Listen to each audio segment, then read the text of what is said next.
Saya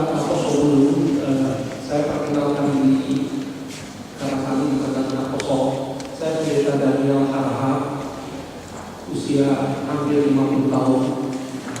Sekarang kami melayani di Badan Penelitian Pengembangan KBP. Sebelumnya kami berkata usia Sosok. Saya merasa terhormat menjadi pemandu acara, bukan penceramah, di acara revitalisasi NHKBP ini.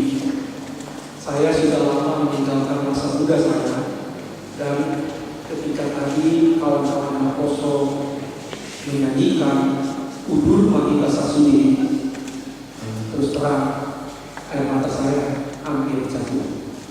Karena apa?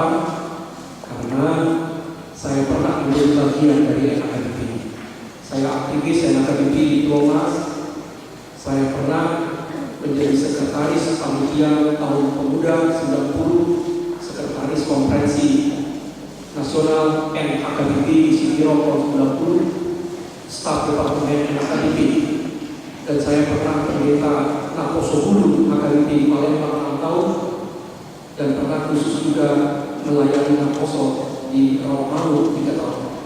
Nah, karena tetapi saya makin tua, saya harus mundur, kalian sekarang yang maju. Nah, di samping kiri saya amat pendeta Wirawan Ambugolo. Beliau adalah satu dari 5 pimpinan HKBP. Beliau kepala departemen Kulidonia yang membawahi urusan juga pelayanan untuk Naposo. Nah, kita bersyukur pimpinan HKBP mau hadir. Walaupun suasananya seperti ini, suasana anak muda, sederhana, tidak ada apa-apa, tapi aman kaget Kulidonia mau hadir, menunjukkan betapa besarnya komitmen pimpinan HKBP.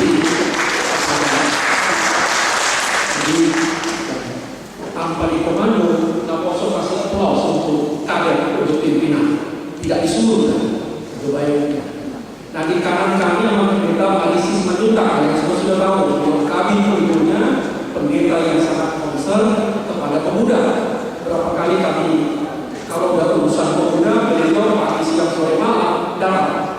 Karena juga beliau kami undang ada rapat di Palembang terus beliau juga datang. Jadi terima kasih juga untuk amat pendeta isi reses apaan dan akan ada juga sedang dalam perjalanan reses yang lain yang kita tunggu juga kehadiran. Baiklah teman-teman, judul acara kita diskusi revitalisasi NHKBP. Sebelumnya kita dengarlah dulu catatan-catatan penting, catatan kunci dari pimpinan kita, Amat Pendeta Wirawan Ambugolo. Nanti sesudah itu kita akan berdiskusi, tidak ada penceramah hari ini, kita akan berdiskusi apa mau kemana NHKBP, apa yang mau kita buat. Nah, tadi sudah dijelaskan oleh Marina. Ini acara adalah kerjasama atau kerja pemuda Palembang HKBP dengan PMD Distrik 8 Demoskap, PMD Distrik 19 Bekasi, PMD Distrik 21 Banten, dan PMD Distrik 28 DKI. Untuk itu kami tidak akan panjang lagi, silakan teman kadek kami sampaikanlah kepada kami apa yang paling penting untuk kami ketahui bersama seperti oleh kawan-kawan Naposo pada kesempatan ini. Silakan. Horas sendiri. Saya yakin saya akan coba berbahasa Indonesia, tapi saya yakin kalau nanti saya kadang-kadang berbahasa Batak, ya saya rasa semua kita masih bisa mengertikan. Ada yang mengerti bahasa Batak? Rasa pasti saya. Oke, jadi kalau tadi Bapak Pendeta Daniel mengatakan beliau dari masa muda sampai mungkin sampai sekarang juga sangat eksis dengan pelayanan pemuda. Dan satu hal, kalau dia mengatakan sudah meninggalkan lama masa pemudanya, saya lebih dulu, kalau saya nampak dari muda ya, nampak dari muda daripada beliau ya sedikit dari jauh agak lebih mudah, agak lebih tua. Kalau lebih lagi jelas saya nampak lebih tua. Waktu saya pendeta sebelum pendeta dulu masih mahasiswa, jadi itu merupakan suatu pertanyaan saya lebih tua kan. Oke, jadi sewaktu apa beliau ikut dalam kepanitiaan apa di Spirok, konferensi pemuda di Spirok, saya hanya itu sebagai pendukung dan kedua karena saya kebetulan hari itu masih melayani di Jerman di salah satu jemaat di Jerman, ya. Dan setelahnya kecintaan saya kepada Apostol jangan ditanya lagi, bukan karena saya kepala departemen koinonia, sebenarnya dari dulu saya juga di antara pemuda. Dan ketika saya pendeta juga seolah-olah saya sangat memberikan keisuman kepada pemuda. Terakhir di Palembang juga saya selalu ini dengan pelayanan kepemudaan. Istri saya merupakan ribuan, anak 21. Saya bawa saya dulu, ya, yang prianya udah kawin, saya punya cucu 3, ya, udah punya cucu 3. Jadi kalau orang saya masih agak sedikit mencatin dan lagi orang sebagai terlalu nampak tua kan. Ya, jadi karena memang suka hadir di depan pemuda nanti terlalu tua juga, nanti saya jadi ini yang jadi disambung lagi di ya, terlalu tua begitu ya. Oke lah, apa yang sekarang di tengah kondisi juga kita terutama pada bulan-bulan terakhir ini, ketika saya ditawari untuk hadir, saya bilang gak ada alternatif yang lain, saya nggak perlu diskusi panjang-panjang, tapi karena ada pertemuan pemuda 4 distrik, saya nggak bisa berikan alasan apapun, saya akan hadir karena itu bagian dari waktu saya. Dan yang kedua, kebetulan berbicara tentang revitalisasi pemuda. Sebenarnya revitalisasi pemuda yang sampai kepada saya tidak ada hubungannya dengan tahun pemuda tahun 2014, tapi saya hubungkan juga di sini. Ya, ada bagaimana kita meningkatkan revitalisasi pemuda nomor 10. Itu yang disampaikan oleh Bapak Pendeta dan kepada saya. Jadi pada awalnya saya melihat ini secara umum aja, walaupun saya menyampaikan kita fokuskan juga bagaimana kita mempersiapkan tahun 2014 sebagai tahun pemuda HKBP sesuai dengan keputusan rapat MPS pada bulan 4 yang lewat dan juga keputusan rapat reses. Jadi tahun ini adalah tahun anak-anak, tahun 2014 tahun pemuda, tahun 2015 tahun kaum perempuan, dan tahun 2016 itu tahun ya kaum bapak dan lansia. Kalau ada kritik, kok disatukan kaum bapak dan lansia. Jadi sebenarnya masih perlu dipertanyakan lagi, mungkin bisa mungkin dipisahkan. Ya, jadi saya beranggapan kebetulan saya dari Kepala Departemen Koinonia, berarti satu periode ini fokus pada bagaimana di bidang pelayanan koinonia. Saya sangat bersyukur walaupun ini sangat membuat kita capek, tapi saya bersyukur karena memang fokus itu dalam bidang pelayanan kita dari Departemen Koinonia. Di sini juga ada kawan saya dari kantor pusat, Pendeta Dr. Fritz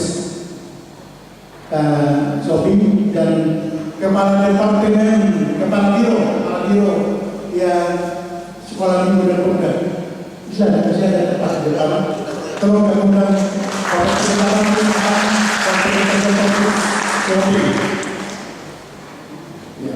Maaf saya perhatikan tadi. Ya. Ini Kepala Biro Sekolah Minggu. Kami sebutin Kepala Biro Stirna. Kepala Biro Stirna Pendeta RMCA. Stirna itu Sekolah Minggu Remaja Lapas 10. Stirna. Ya. Suara kita sadut. Ini Pendeta Dr. Fritz Sobi, Kepala Biro Koinonia HKBP. Ya, mereka baru tiba, jadi saya nggak perhatikan. Oke, baiklah, nanti Dr. Fritz mungkin juga akan bisa menambahkan sedikit nanti dari apa yang mau saya sampaikan. Tapi menambah dan menyempurnakan ya.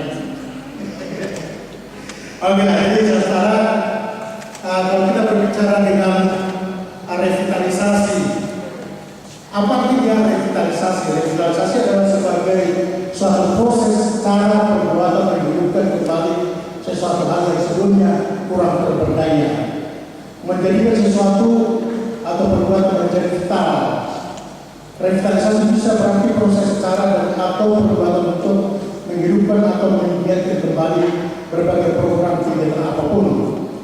Revitalisasi itu adalah membangkitkan kembali vitalitas.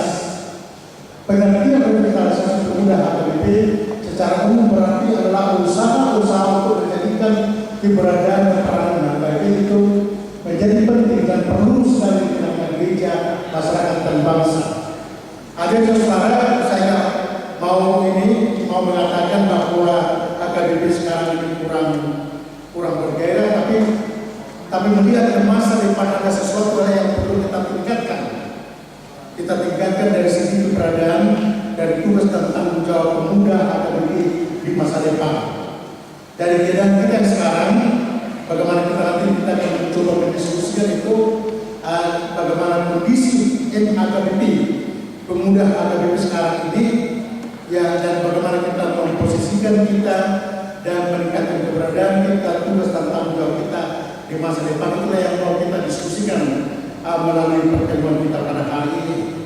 Bagaimana supaya memang benar-benar keberadaan Lakoso pun sangat-sangat vital di tengah-tengah gereja HKBP, di tengah-tengah masyarakat dan bangsa kita. Oke, kita asal-asal kita juga bisa dari tema tahunan kita, ya tema atau yang kita anggap sesuai dengan yang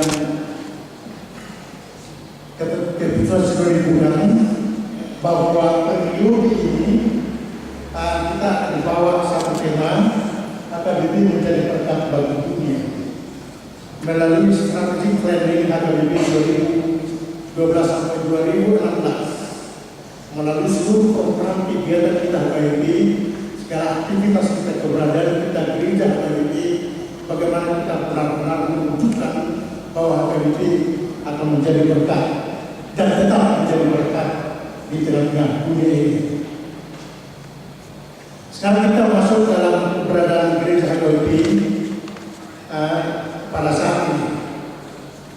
Sesuai dengan aturan peraturan HKBP tahun 2002 yang disebut dengan seksi pemuda dalam pasal 10 adalah persekutuan semua pemuda jemaat laki-laki dan perempuan yang berusia di atas usia remaja, di atas usia 18 tahun, dan remaja dikatakan 12 sampai 18 tahun, dan belum menikah serta terdaftar sebagai keluarga jemaat.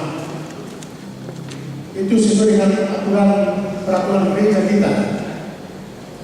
Tetapi kalau kita serta ini dari ini, dari aturan-peraturan kita ada beberapa kritik yang kita terima. Saya juga mengkritisi aturan-peraturan kita, aturan-peraturan HKBP 2002. Kalau kita bandingkan dengan peraturan sebelumnya, bahwa seolah-olah sekali lagi saya garis bawahi, seolah-olah aturan-peraturan 2002 ini yang seolah-olah menjadikan HKBP menjadi pasif. Ada apa yang kita peroleh dulu secara struktural pelayanan dalam aturan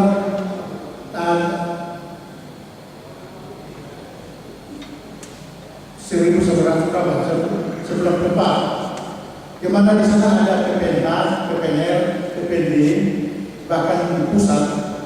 Itu dalam aturan kita yang baru 2002 menjadi hilang. Seolah tidak ada lagi yang menghubungkan atau mensinkronisasikan pelayanan Lakoso tingkat dengan tingkat resort, demikian juga di tingkat distrik dan sampai ke tingkat pusat. Sehingga di beberapa distrik menjadi kehilangan ya tempat berpijak di mana pelayanan Lakoso, di mana pelayanan Lakoso resort, dan bagaimana hubungannya dengan pelayanan kampus 10 tingkat kuliah. Dan ini sebenarnya membuat banyak kegiatan kampus 10 menjadi pasif. Seolah-olah kampus 10 hanya ada di tingkat kuliah. Jadi sedikit ada mengurangi semangat kita untuk melihat semangat kemudahan itu di dalam gereja kita dalam hubungan kuliah, resort, distrik dan pusat. Walaupun beberapa distrik masih tetap mempertahankan adanya kegiatan di distrik, ya. Dan kalau pada sisi ada sedikit ini yang umum dengan pelan pemuda, dia akan membuat cara sendiri untuk menghidupkan kegiatan itu. Tetapi jika presisnya atau pendeta besoknya agak sedikit ya tidak memberikan perhatian, ya itu menjadi kesempatan ya daerah pemuda itu. Jadi kalau mampu silakan aja kita lanjutkan gitu. Jadi kami bisa mencatat beberapa distrik yang sampai saat ini masih tetap hidup atau melaksanakan pelayanan kampus 10 di tingkat distrik. Itu merupakan salah satu diskusi kita, dan sekaligus nanti dalam diskusi kita, karena ini ada sesuatu hal yang perlu kita rompak, ada sesuatu hal yang perlu kita usulkan dalam amandemen aturan-peraturan HKBP. Kebetulan bahwa pendeta Daniel kita salah seorang anggota yang komisi aturan peraturan.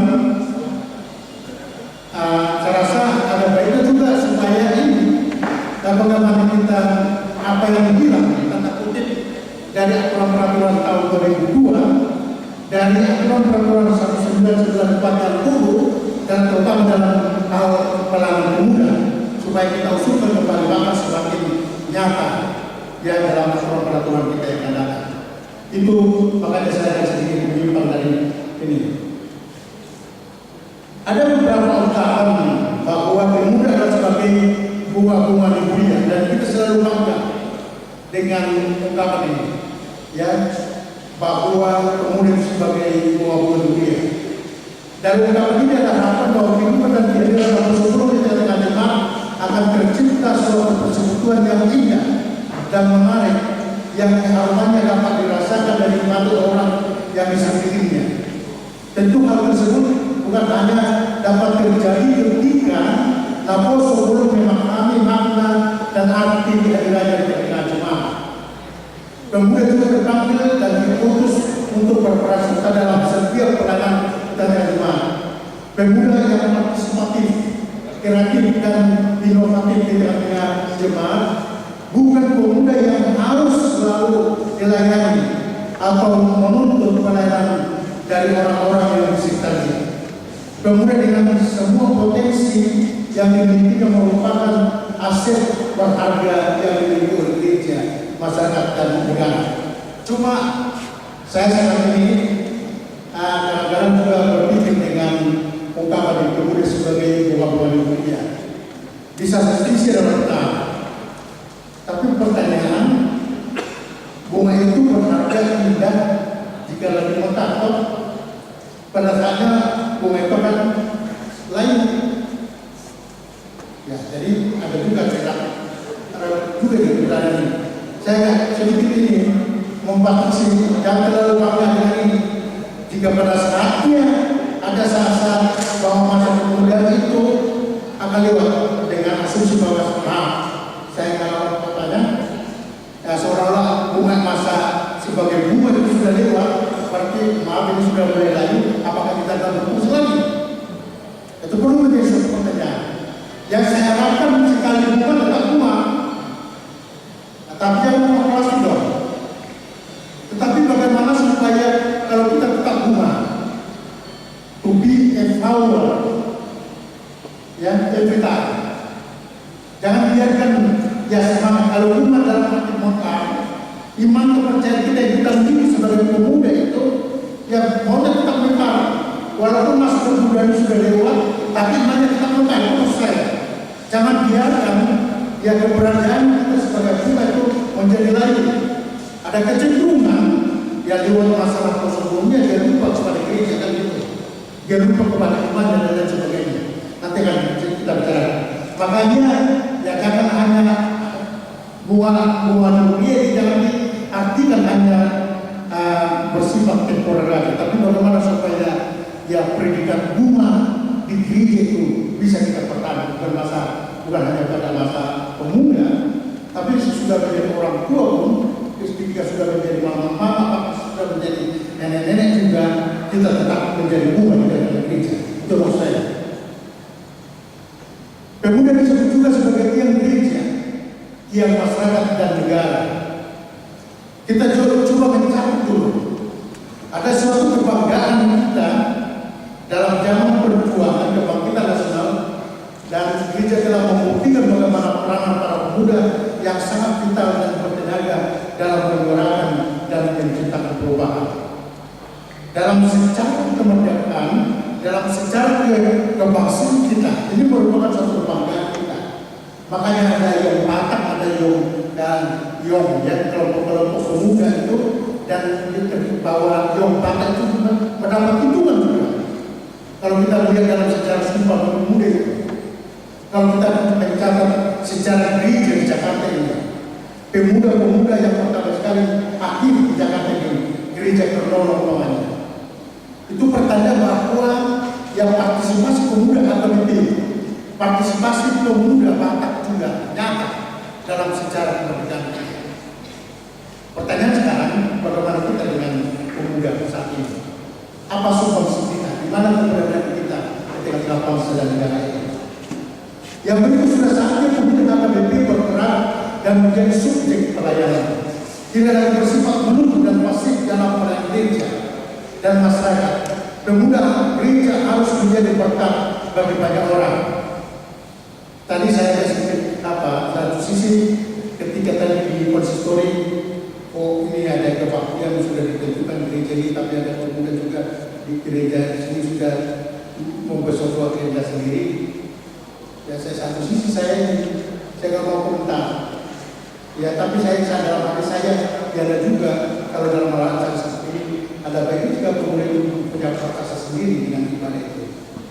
Walaupun saya tidak berkomentar, tapi saya sangat mendukung untuk Pak Daniel tadi sama pemerintah Pak Sudian, terus disetujui ya apa yang sudah berbicara mengenai acara kan, coba dikombinasikan supaya kita tahu acaranya kan gitu.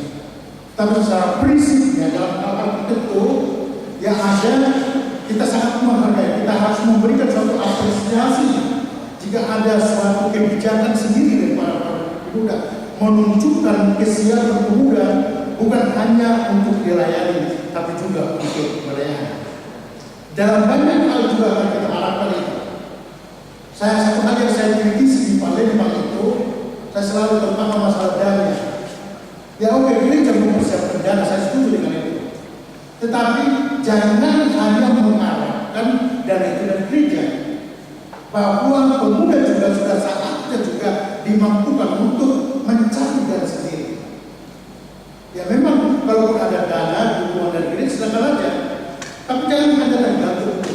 Jadi artinya seolah-olah apostol itu dimanage, atau dimanage dikasih makan. Ya kalau disuapin masih bagus, tapi menggigit makanannya juga kayak yang punya makanannya juga harus bantu. Buka mulut, betul. Kata itu di mana? Ya jangan sampai gitu dong. Ya kita punya prakarsa, kita masukkan program kita disetujui oleh jemaat, majelis jemaat, dan oke didukung melalui dana. Tapi kita juga harus punya ya usaha juga bagaimana kita untuk mencari dana untuk mendukung. Jadi jangan bersikap pasif aja, semuanya serba siap aja. Jadi bagaimana kita pemuda juga mampu untuk melayani diri sendiri.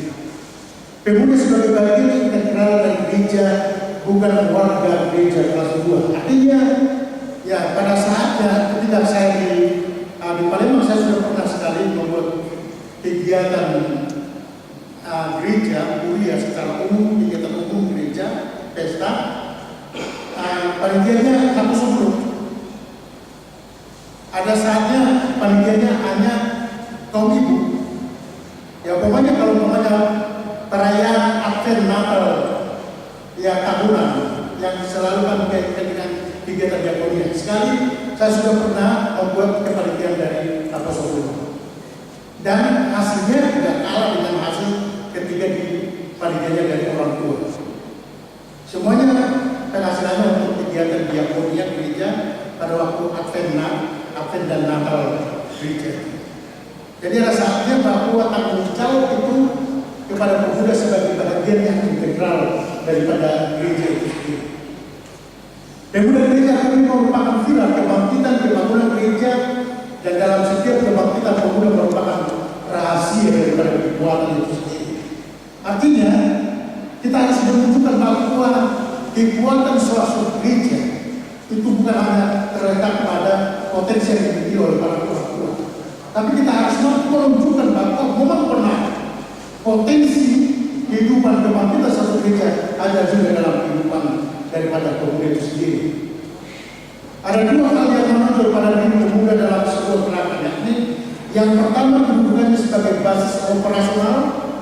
Kalau di Batak di Apostol Buku tidak ada pemuda kan? Ya, pemuda sudah buku itu dari pemuda. Artinya ya sebagai potensi yang dimiliki oleh para pemuda dalam operasional dalam gereja, bisa saja itu yang diambil alih oleh para pemuda. Yang kedua, bahwa perannya dalam proses regenerasi atau kaderisasi. Artinya bahwa bagaimana kita melihat kalau tadi dalam perayaan jubileum 150 tahun itu ada seolah-olah ada cameo yang membicarakan tentang bagaimana AKBP 50 tahun ketika AKBP akan merayakan jubileum 200 tahun yang akan datang. Apakah AKBP masih ada?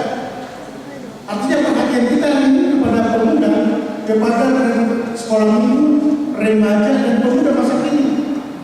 Karena dalam jubileum 200 tahun lagi bahwa saya nggak tahu apa saya sekarang udah umur yang kurang 60 ya. Kalau 50 tahun lagi udah 110 nggak mungkin.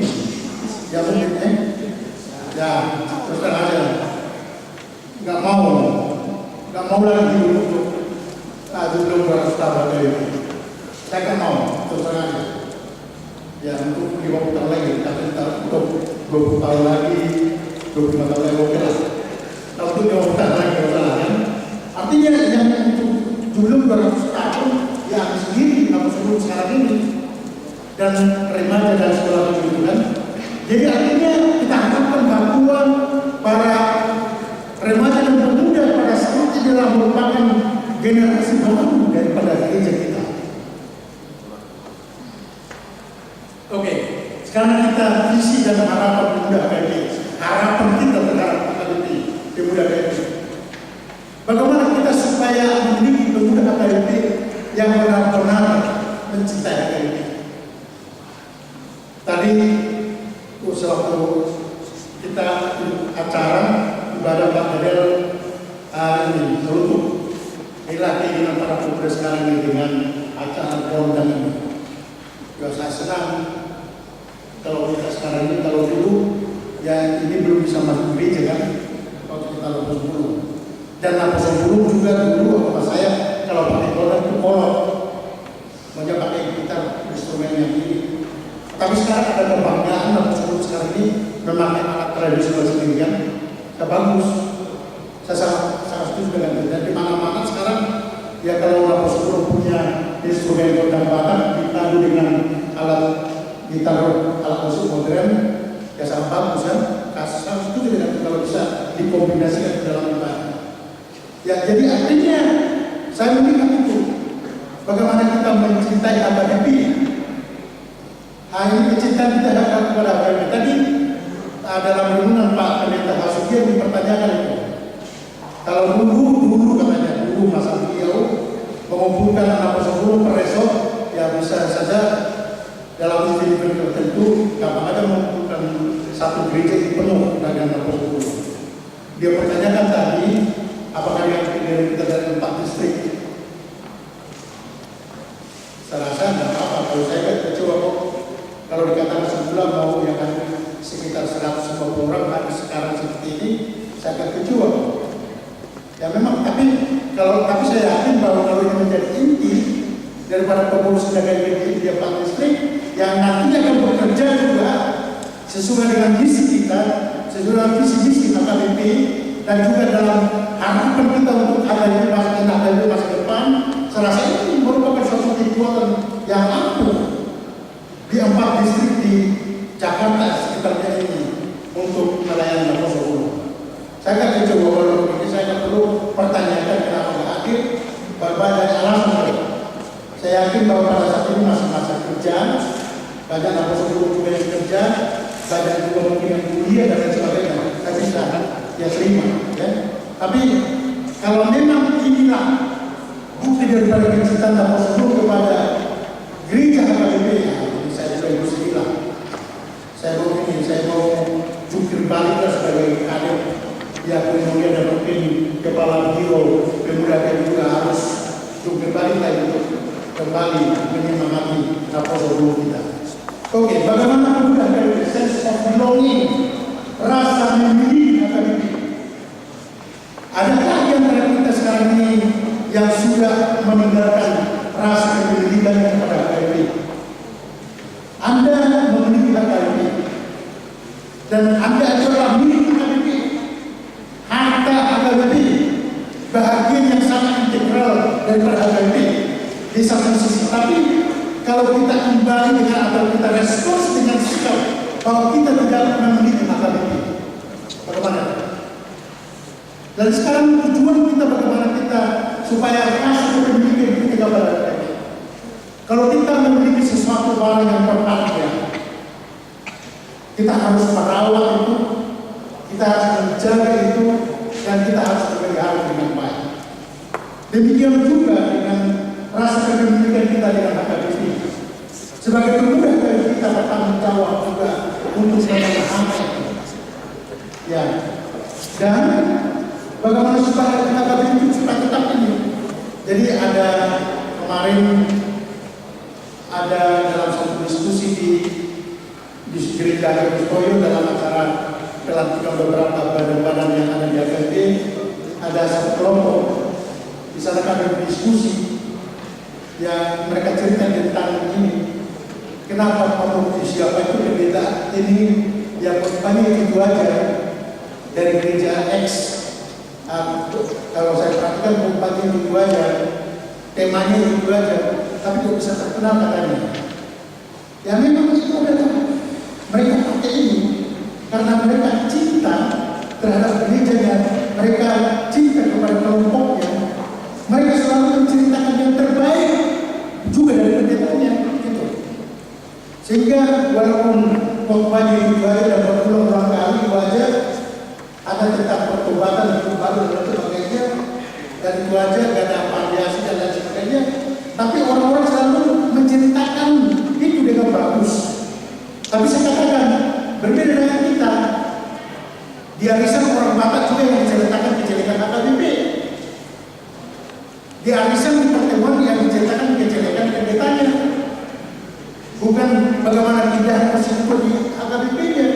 Sehingga orang menjadi ini anti atau kurang senang. Kalau kita berbicara dari segi hal yang positif, bagaimanapun kejelekan HKBP, bagaimanapun kelemahan lain HKBP, kalau kita selalu melihat dari sisi yang positif dan memberitakan sesuatu hal yang positif sebagai bukti daripada kecintaan kita kepada HKBP itu, ya HKBP akan semakin dicintai orang kan itu. Sense of community.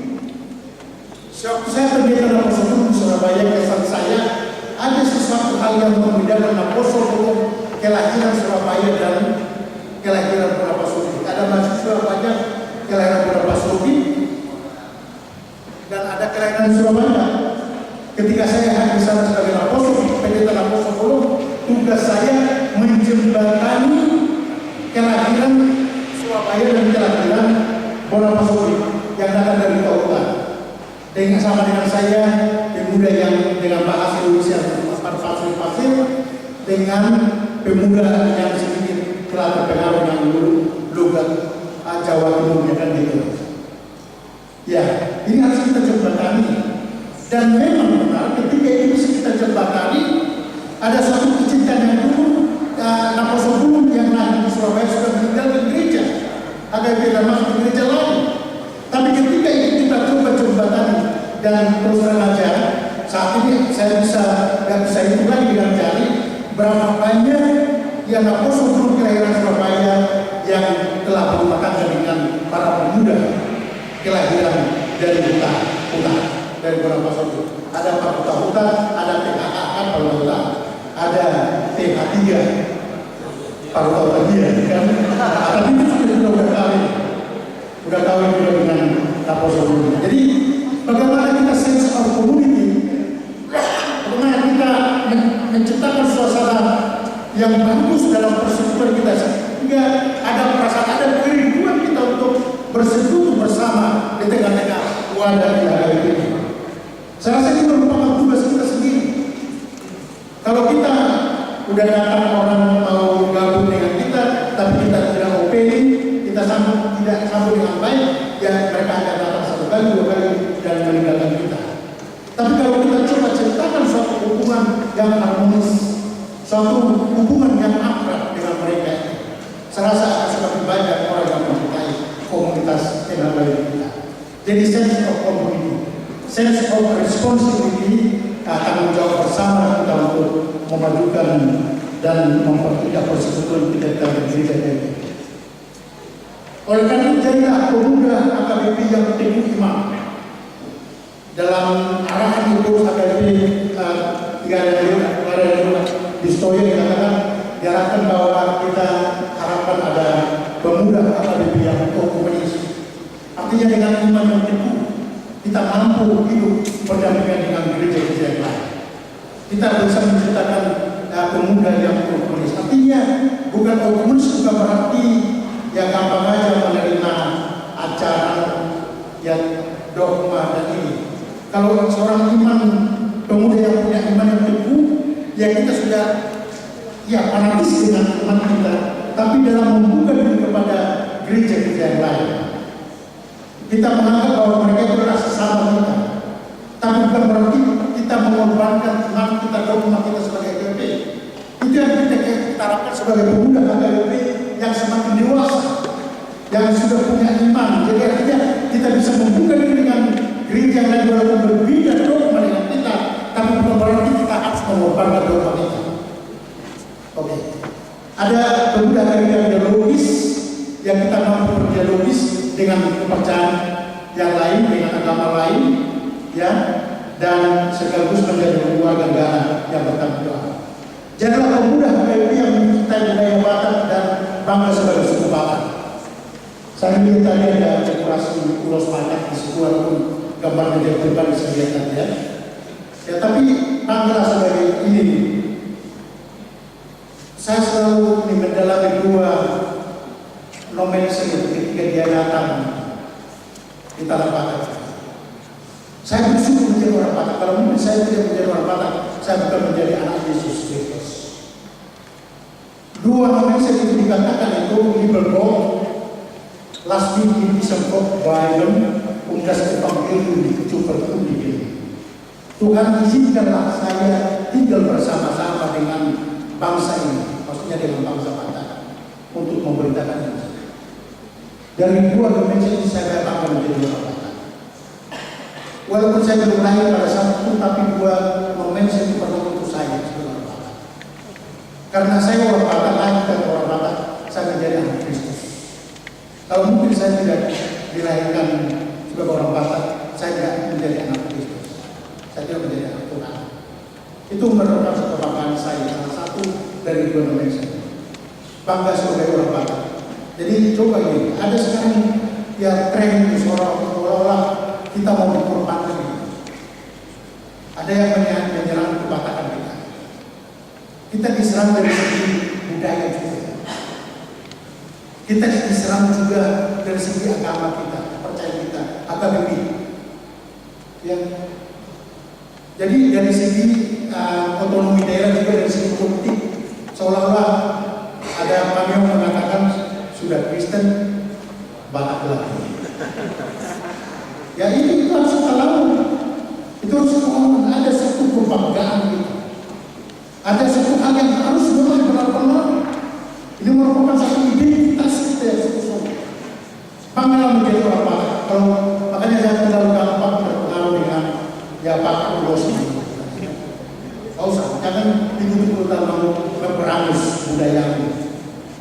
Karena itu salah satu identitas kita sebagai gereja. Walaupun HKBP terbuka juga bukan hanya kepada orang Batak, tapi kepada semua bangsa ya. Tapi latar belakang gereja kita sebagai latar belakang Batak itu harus menjadi suatu kebanggaan tersendiri. Oke, kita percepat. Jadilah pemuda HKBP yang mempunyai cita-cita yang luhur, siap menjadi pemimpin masa depan yang visioner, berwawasan global dengan berkualitas bidang spiritual, emosional, intelektual, fisik dan daya juang. Oke, jadi pemuda gereja HKBP dituntut untuk berpikir panjang, bijak menentukan sikap, maju untuk menjadi penjelaman dan hendaknya mampu menunaikan hak-hak dan tanggung jawabnya dengan baik. Revitalisasi organisasi HKBP ini, jadi ada beberapa ini nanti akan saya perbanyak ini nanti Panitia bisa memberikan kepada pengurus dari setiap resort atau gereja.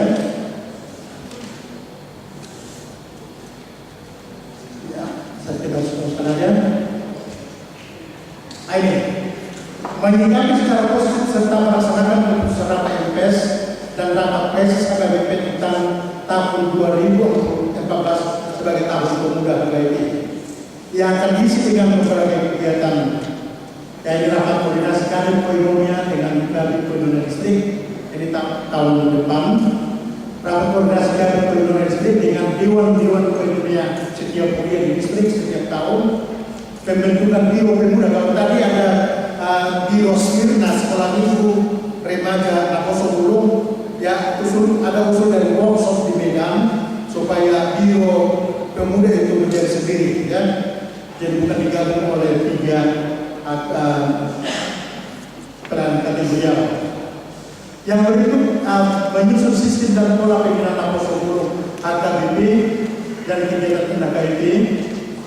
Yang berikut ada pelaksanaan pelatihan leadership training course kepada HKBP rutin berkesinambungan per distrik tingkat resort dan kuliah juga.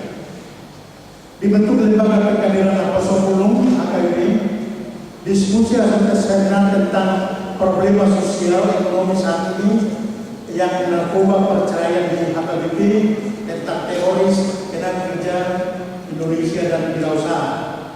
Yang berikut ada kegiatan prakema pemuda kebangsaan dalam bentuk kemah pemuda regional workshop yang pemuda HKBP regional kita paduli kebangsaan antara Medan, dan itu akan kita laksanakan tahun 2013 ini. Karena ada rencana kita kemah pemuda kebangsaan bersama-sama dengan saudara kita yang beragama lain, beragama Islam, dan itu sedang dalam proses. Kita sudah membuka percakapan dengan pemuda NU, ya, dan itu akan kita laksanakan tahun depan. Tapi sebelum ke situ kita harus mempersiapkan, mengadakan persiapan atau kegiatan pemuda kebangsaan. Mungkin kita akan laksanakan pada tahun ini, ya. Jadi yang kita terus ini ada orang mungkin Apostol Bulung kita belum siap dengan saudara kita dari segi imannya, dari segi moralnya, etika moral dan sebagainya. Ya, jadi jangan terlalu gampang masuk dalam satu komunitas, tapi harus kita mempersiapkan Apostol Bulung kita sebelum masuk dalam kemah pemuda kebangsaan itu. Mengadakan kegiatan konferensi nasional pemuda HKBP direncanakan September Oktober 2013. Tapi ada usul karena tahun depan itu pada tahun depan mungkin ini akan digeser menjadi tahun depan. Ya.